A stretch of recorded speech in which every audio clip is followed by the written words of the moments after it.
ഈശോ മിശിഹായ്ക്ക് സ്തുതിയായിരിക്കട്ടെ. പ്രിയ കൂട്ടുകാരെ, ഈശോയുടെ സ്വർഗാരോഹണ തിരുനാൾ അടുത്തു വരികയാണ്. ഈശോ വാസുലയ്ക്ക് സ്വർഗത്തിൻ്റെ ഒരു ദർശനം കാണിച്ചു കൊടുത്തതാണ് ഇന്ന് നമ്മൾ കേൾക്കാൻ പോകുന്നത്. സ്വർഗത്തിൻ്റെ അവസ്ഥ നമ്മൾ നേരിട്ട് കണ്ട് മനസ്സിലാക്കിയാൽ പിന്നെ ഈ ഭൂമിയിൽ നമ്മൾ ജീവിച്ചിരിക്കാൻ ആഗ്രഹിക്കുകയേയില്ല. ഈശോ വാസുലയോട് പറയുകയാണ്, നീ എന്നെ പ്രീതിപ്പെടുത്തുകയും ഞാൻ ഏക ദൈവമാണെന്ന് മനസ്സിലാക്കുകയും ചെയ്യുക. ഞാൻ എൻ്റെ മഹത്വത്തെ കൂടുതലായി നിന്നെ കാണിക്കാൻ ആഗ്രഹിക്കുന്നു. കുഞ്ഞെ, സ്വർഗം എങ്ങനെയാണ് സൃഷ്ടിച്ചതെന്ന് നിനക്കറിയാമോ എന്നാണ് ചോദിക്കുന്നത്. അപ്പോൾ വാസുല പറഞ്ഞു, അങ്ങ് സ്വർഗം സൃഷ്ടിച്ചു, അങ്ങയിൽ കൂടെ. ഈശോ പറയുന്നു, അതെ, ഞാൻ സ്വർഗത്തിൻ്റെ വീതിയും ഉയരവും ആഴവും അളന്നു വെച്ചിട്ടുണ്ട്. എല്ലാ അളവുകളും പരിപൂർണമാണ്. ഓരോ ചെറിയ ജീവിയും എന്നിൽ നിന്ന് വരുന്നു, എൻ്റേതാണ് താനും. സർവ്വജീവനും എന്നിൽ നിന്ന് വരുന്നു, എൻ്റെ ശ്വാസമാണ് ജീവൻ. സ്വർഗീയ പ്രവൃത്തികളെക്കുറിച്ച് കൂടുതൽ അറിയുവാൻ നീ ആഗ്രഹിക്കുന്നുവോ എന്ന്. വാസുല പറഞ്ഞു, ഉവ്വ് കർത്താവേ, എന്നാൽ എൻ്റെ മഹത്വത്തിലൂടെ നമുക്കൊന്നു നടക്കാം. അങ്ങനെ ദൈവത്തോടു കൂടെ വാസുല സ്വർഗം കാണാൻ പോവുകയാണ്. അത്യധികം പ്രകാശിതമായ മനോഹരമായ ഒരു തോട്ടത്തിലൂടെ അവർ നടന്നു. ഈ പ്രകാശം സൂര്യനിൽ നിന്നല്ലായിരുന്നു. നടന്നു പോകുമ്പോൾ ചക്രവാളത്തെ തൊട്ടിരിക്കുമ്പോഴത്തെ വലിയൊരു പ്രകാശഗോളവും കണ്ടു. അത് സൂര്യനെപ്പോലെ തോന്നിക്കും, എന്നാൽ കണ്ണിന് കുഴപ്പം വരാതെ തന്നെ അതിന് നേരെ നോക്കുവാൻ കഴിയുമായിരുന്നു. ഈശോ ചോദിച്ചു, നിനക്ക് എങ്ങനെ അനുഭവപ്പെടുന്നു മോളെ? വാസുല പറഞ്ഞു, എല്ലാം അതിമനോഹരമായിരിക്കുന്നു. നീ എന്ത് കാണുന്നു? വാസുല പറഞ്ഞു, സൂര്യനെ പോലെയുള്ള ഈ പ്രകാശഗോളത്തെ. ദൈവമായ ഈശോ പറയുകയാണ്, അതെ, അത് ഞാൻ വസിക്കുന്ന ഇടമാണ്. ദൈവം വസിക്കുന്ന ഇടം, അതാണ് സ്വർഗം. പ്രകാശത്തിൻ്റെ ചുറ്റും നീ എന്ത് കാണുന്നു? വാസുല പറഞ്ഞ, ആദ്യം പ്രകാശത്തിൻ്റെ ചുറ്റും കറങ്ങിക്കൊണ്ടിരിക്കുന്ന പൊട്ടുകൾ പോലെ എനിക്ക് തോന്നി. എന്നാൽ പിന്നീട് അവ മാലാഖമാരാണെന്ന് മനസ്സിലായി. അവ കോടാനുകോടി എണ്ണം ഉണ്ടായിരുന്നു. ഈശോ പറഞ്ഞു, അവ എൻ്റെ മഹത്വത്തെ വലയം ചെയ്തുകൊണ്ടിരിക്കുന്ന ക്രോബേന്മാരാണ്. പിന്നെ നീ എന്ത് കാണുന്നു? വാസുല പറഞ്ഞു, പ്രകാശഗോളത്തിനകത്തുള്ള ഏതാനും ചവിട്ടുപടികൾ. നമുക്ക് ഈ പ്രകാശത്തിനകത്തേക്ക് പ്രവേശിക്കാം. നിന്റെ ചെരുപ്പ് അഴിച്ചു മാറ്റുക, എന്തെന്നാൽ നാം വിശുദ്ധ സ്ഥലത്തേക്കാണ് പ്രവേശിക്കുന്നത്. നമ്മളിപ്പോൾ പ്രകാശത്തിനുള്ളിലാണ്. വാസുല കരുതിയത് അകത്തേക്ക് പ്രവേശിക്കുമ്പോൾ അത്യന്തം തെളിഞ്ഞ പ്രകാശമുണ്ടായിരിക്കും എന്നാണ്. എന്നാൽ അങ്ങനെയല്ല, എല്ലാം നീല നിറമായിരുന്നു. അതിനകത്ത് ശാന്തതയും അതുപോലെ സമാധാനത്തിൻ്റെയും വിശുദ്ധിയുടെയും അന്തരീക്ഷവുമാണ് വാസുലയെ ഏറ്റവും ആകർഷിച്ചത് എന്ന്. അകമെല്ലാം വൃത്താകാരമായിരുന്നു. ചുറ്റിനും ഭിത്തി പോലെ തോന്നിച്ചത് ഭിത്തിയല്ലായിരുന്നു, അവ മാലാഖമാരായിരുന്നു. മാലാഖമാരെ കൊണ്ടൊരു ഭിത്തി. അവർക്കെല്ലാം നീല നിറമായിരുന്നത്രേ. അവർ കോടാനുകോടി എണ്ണമായിരുന്നു. ഒന്നിനു മുകളിൽ ഒന്നായി ഒരു ഭിത്തി പോലെ അവർ പറ്റിച്ചേർന്നിരുന്നു. ഈശോ പറഞ്ഞു, ഈ വിശുദ്ധ സ്ഥലത്തെ എൻ്റെ സെറാഫുകൾ കാവലായിരിക്കുകയും അനവരതം എന്നെ ആരാധിക്കുകയും ചെയ്യുന്നു. നിനക്ക് അവരെ കേൾക്കാമോ? പരിശുദ്ധരിൽ പരിശുദ്ധൻ, നമ്മുടെ അത്യുന്നതനായ ദൈവം പരിശുദ്ധൻ. അതാണ് അവർ പറഞ്ഞുകൊണ്ടിരിക്കുന്നത്. വാസുല ചോദിച്ചു, അവരുടെ സംഖ്യ എത്രയാണ് കർത്താവേ എന്ന്. 10,000 എൻ്റെ കുട്ടി. ഈ സ്വർണവാളും പിടിച്ചു നിൽക്കുന്ന സുന്ദരൻ ആരാണെന്ന് അറിയാമോ എന്ന്. വാസുല പറഞ്ഞു, എനിക്കറിയില്ല. മറ്റു മാലാഖമാരിൽ നിന്നും വ്യത്യസ്തനായ ഒരാളിനെ അപ്പോൾ വാസുല കണ്ടു. ഇയാൾ നീണ്ട വെള്ള വസ്ത്രം ധരിച്ചിരുന്നു. സ്വർണവർണ്ണമുള്ള തലമുടി തോൾ വരെ നീണ്ടുകിടന്നിരുന്നു. കയ്യിൽ മനോഹരമായ ഒരു സ്വർണ വാൾ പിടിച്ചിരുന്നു. ഉടുപ്പിൻ്റെ നിറം ഏറ്റവും തൂവെള്ളയായിരുന്നു. ഈശോ പറയുന്നു, വാസുല, ഈ വാൾ എൻ്റെ വചനമാണ്. എൻ്റെ വചനം പരിശുദ്ധമാണ്. അത് തുളച്ചു കയറുകയും പ്രകാശിപ്പിക്കുകയും ചെയ്യുന്നു.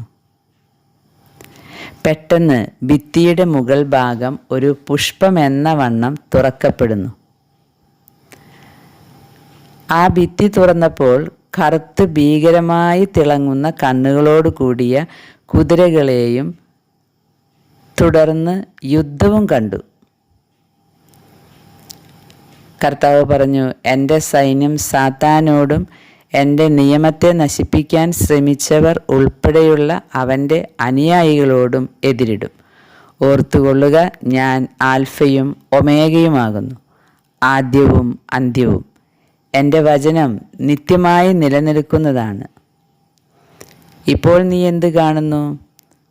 വാസുല പറഞ്ഞു, ഞാനൊരു വലിയ പാമ്പിനെ ഒരു കുതിരയുടെ പുറത്തു നിന്ന് താഴേക്ക് എറിയുന്നത് കാണുന്നു.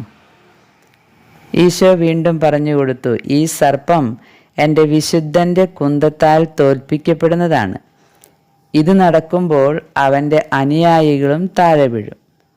വാസുല, നീ ഇപ്പോൾ എൻ്റെ ന്യായവിധിയുടെ ശാല കാണുന്നതാണ്. ഈശോ വാസുലയ്ക്ക് ന്യായവിധി നടക്കുന്ന ആ ഹാള് കാണിച്ചു കൊടുക്കുന്നു.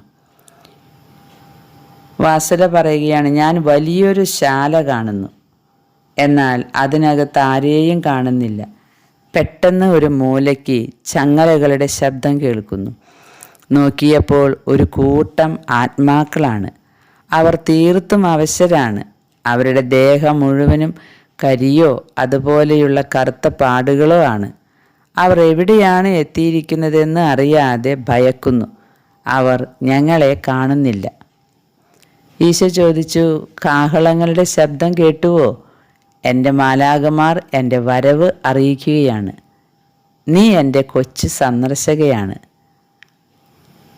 നിന്റെ കൈ എനിക്ക് തരിക. ഓരോ മാലാഖയും എൻ്റെ മുമ്പിൽ സാഷ്ടാംഗം പ്രണമിക്കുന്നത് കണ്ടോ? ഈ അസംഖ്യം ആത്മാക്കളെ നീ കാണുന്നുവോ? അവർ പാതാളത്തിൽ നിന്നും ഇപ്പോൾ വന്നവരാണ്.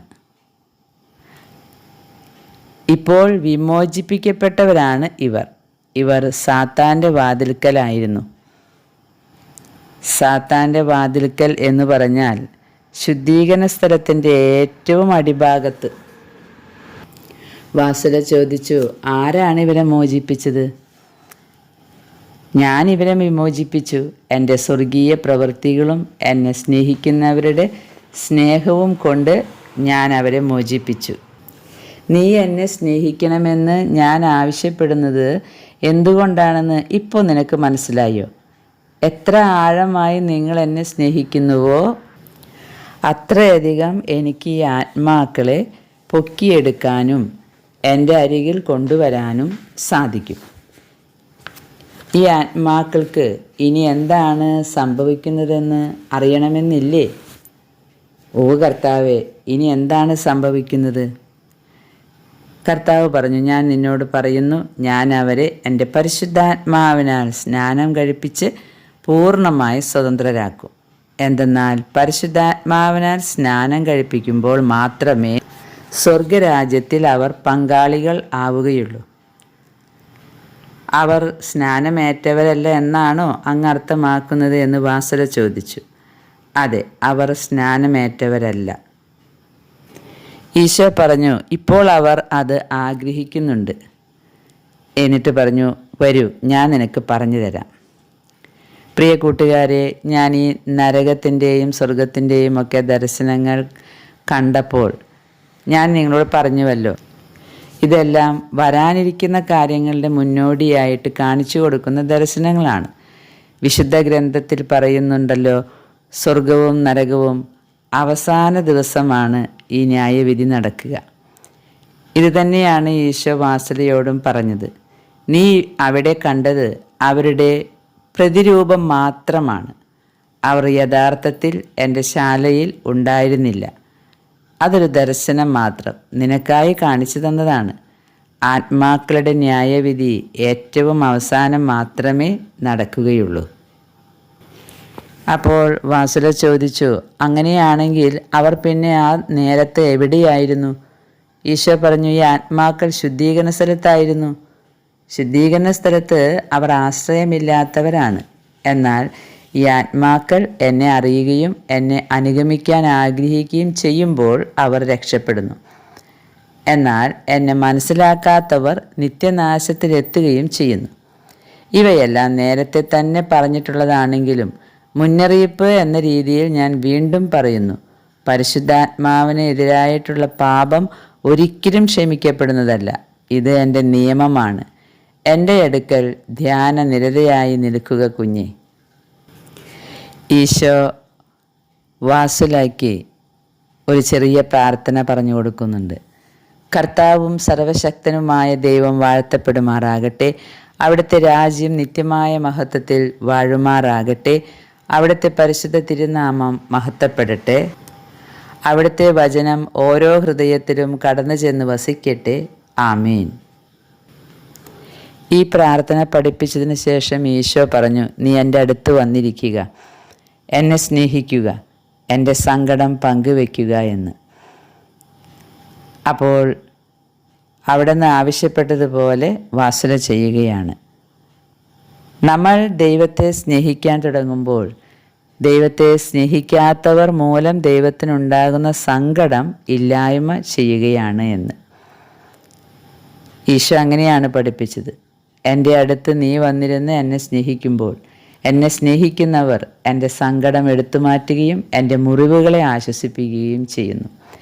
എന്നാൽ മറ്റുള്ളവർക്ക് വേണ്ടി പരിഹാരം ചെയ്യാൻ തയ്യാറുള്ളവരും എൻ്റെ അളവറ്റ സ്നേഹം മഞ്ഞുപോലെ പരത്താൻ തയ്യാറുള്ളവരുമായ ഇത്തരം അനേകം ആത്മാക്കളെ എനിക്ക് ആവശ്യമുണ്ട്.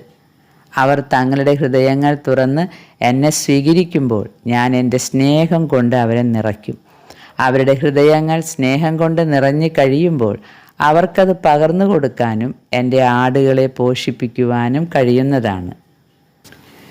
പ്രിയ കൂട്ടുകാരെ, ദൈവമായ പരിശുദ്ധ തൃത്വം, പിതാപുത്ര പവിത്രാത്മനായ ദൈവം, നമ്മുടെ ഈശോ ഒരേ ഒരു കാര്യമാണ് ആഗ്രഹിക്കുന്നത്.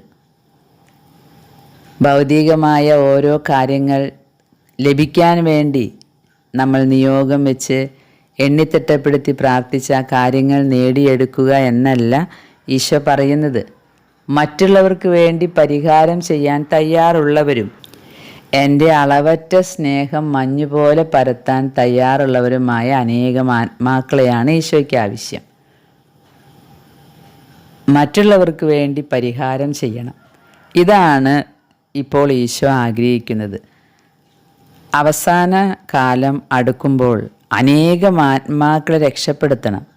അതിനുള്ള 1-2 വഴികളാണ് പരിശുദ്ധ കുർബാനയും പരിശുദ്ധ ജപമാലയും കൽപ്പനകൾ പാലിച്ചുള്ള ജീവിതവും. അതുപോലെ മറ്റുള്ളവരുടെ പാപങ്ങൾക്ക് വേണ്ടി പരിഹാരം ചെയ്യാനായി ധൈര്യത്തോടെ സഹനങ്ങൾ ഏറ്റെടുക്കുന്ന ആത്മാക്കളെ വേണം. ജീവിതത്തിലുണ്ടാകുന്ന എല്ലാ സഹനങ്ങളും സ്വന്തം പാപത്തിനു വേണ്ടി ആയിരിക്കില്ല. ഈശോയുടെ പദ്ധതി പ്രകാരം ആരുടെയൊക്കെയോ പാപങ്ങൾക്ക് പരിഹാരമായും കൂടെയായിരിക്കും ഇത് നൽകുന്നത്. അത് മനസ്സിലാക്കി മറ്റുള്ളവരുടെ പാപങ്ങൾക്ക് കൂടി പരിഹാരം ചെയ്യാൻ മനസ്സുള്ള ആത്മാക്കൾ വേണമെന്നാണ് ഈശോവാസലയോട് പറയുന്നത്. അതുപോലെ നരകത്തിൻ്റെ അടുത്ത് എത്തിയിരിക്കുന്ന ആത്മാക്കളെ നേടിയെടുക്കാനും പരിഹാരം ചെയ്യാൻ തയ്യാറുള്ളവർ വേണം. ഇതുതന്നെയാണ് മറ്റുള്ള വിശുദ്ധരോടും പറയുന്നതും അവർ ചെയ്യുന്നതും. വിശുദ്ധ എവ്പ്രാസ്യമയാണെങ്കിലും പ്രാർത്ഥിച്ച് പരിഹാരം ചെയ്യുന്നു. വിശുദ്ധ മറിയം ത്രേസ്യ എന്തുമാത്രം സഹനങ്ങൾ ഏറ്റെടുത്ത് പിശാചിൻ്റെ പരീക്ഷണങ്ങളിലൂടെ കടന്നു ചെന്ന് കുടുംബങ്ങൾക്ക് വേണ്ടി പരിഹാരം ചെയ്ത് പ്രാർത്ഥിക്കുന്നു. പാപികളുടെ മാനസാന്തരത്തിന്, ശുദ്ധീകരണ സ്ഥലത്തിലെ ആത്മാക്കൾക്കെല്ലാം വേണ്ടി വിശുദ്ധ അൽഫോൻസമ്മ സഹനത്തിൻ്റെ പുത്രിയാണ്. അതുപോലെ മറ്റനേകം വിശുദ്ധർ, അവരെല്ലാവരും സഹനമേറ്റെടുത്തത് അവർ ചെയ്ത പാപത്തിന് വേണ്ടിയല്ല, മറ്റുള്ളവരുടെ ലോകത്തിൻ്റെ പാപത്തിന് പരിഹാരമായി ഈശോ അനുഭവിച്ച സഹനങ്ങളിൽ ബാക്കി പത്രം അവർ ഏറ്റെടുക്കുകയാണ്. അങ്ങനെ ഈശോയെ ആശ്വസിപ്പിക്കുകയാണ്.